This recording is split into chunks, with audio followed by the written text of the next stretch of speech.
Hello everyone, welcome to our news channel. Here you are always well informed. Leave your like and thank you very much. The Duke of Sussex has returned for his second day of cross-examination at London's High Court. He is suing Mirror Group newspapers for unlawful information gathering. Prince Harry admitted that a long-time tabloid rumor speculating that King Charles III was not his biological father was damaging to him over the years. The Duke of Sussex is suing the publisher of the Daily Mirror for allegedly using unlawful techniques, on an industrial scale, to score front-page scoops on his life. On Tuesday, the British royal became the first senior member to testify in more than a century. The 38-year-old returned to London's High Court on Wednesday for a second day of cross-examination. At one point, Harry was reprimanded by Mirror Group newspaper's attorney Andrew Green after the prince responded to an inquiry concerning his time in Afghanistan with a question. "Are you suggesting that while I was in the army that everything was available for the press to write about?" Harry asked. "Can I just repeat, this isn't about you asking me questions. It's about me asking you questions," Green shot back. The case against Mirror Group is the first of the prince's several lawsuits against the media to go to trial. It is one of 3 publishers he alleged unlawfully snooped on him for scoops on the royal family. In a written statement released on Tuesday, the 38-year-old cited the 2002 article, "Plot to Rob the DNA of Harry," which speculated that the royal was the child of the late Princess Diana and her riding instructor James Hewitt. Numerous newspapers had reported a rumor that my biological father was James Hewitt, a man my mother had a relationship with after I was born, Harry wrote. At the time of this article and others similar to it, I wasn't actually aware that my mother hadn't met Major Hewitt until after I was born. This timeline is something I only learnt of in around 2014, although I now understand this was common knowledge amongst the defendant's journalists. According to Harry, the paternity rumor was perpetuated in several articles. "At the time, when I was 18 years old and had lost my mother just 6 years earlier, stories such as this felt very damaging and very real to me," Harry admitted. "They were hurtful, mean and cruel. I was always left questioning the motives behind the stories.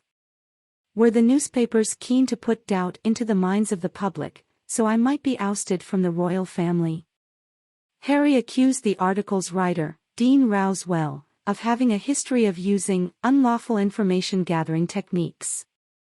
According to the prince, Rousewell reported a plot to steal a sample of my DNA to test my parentage. Of particular concern to me in this article are the comments from the highly placed royal source, which provided details of how the alleged plot would have been carried out and, more importantly, that my DNA would be sold abroad, Harry wrote. "I'm not sure from where, or who, these comments were obtained from because they feel like a huge security risk, effectively putting a price on my DNA for anyone who could obtain it," he continued. "I firmly do not believe that these are details anyone from within the palace would have shared, given the measures put in place for the security of all members of the royal family." This is not the first time that Harry has spoken out about the rumor.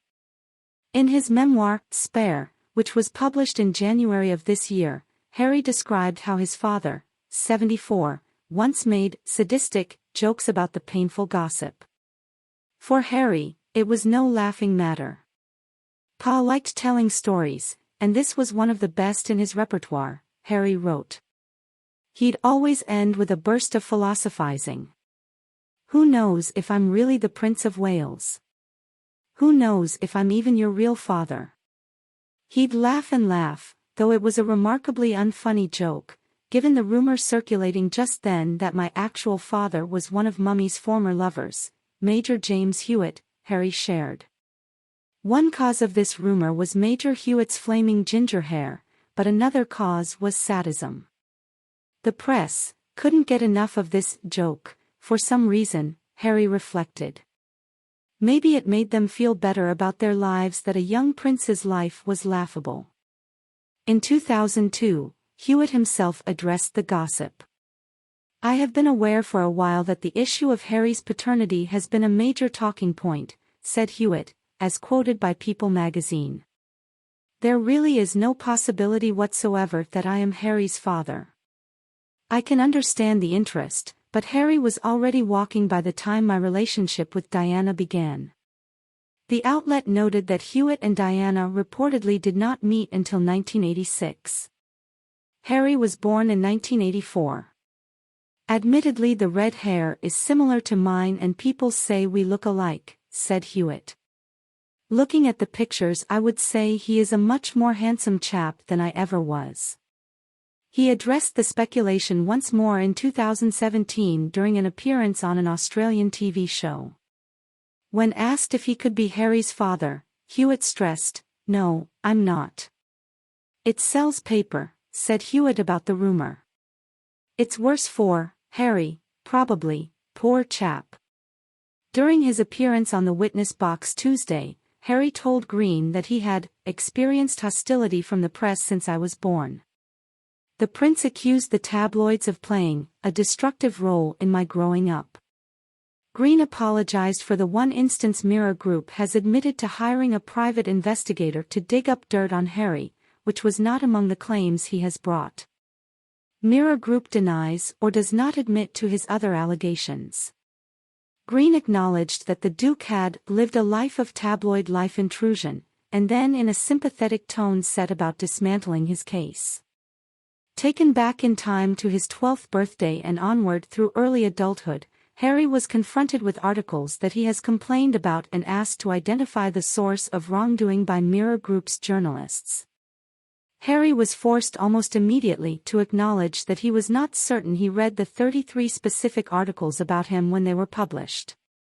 Is it realistic, when you have been the subject of so much press intrusion, both domestic and international, to attribute specific distress to a particular article from 20 years ago, which you may not have seen at the time? Green asked.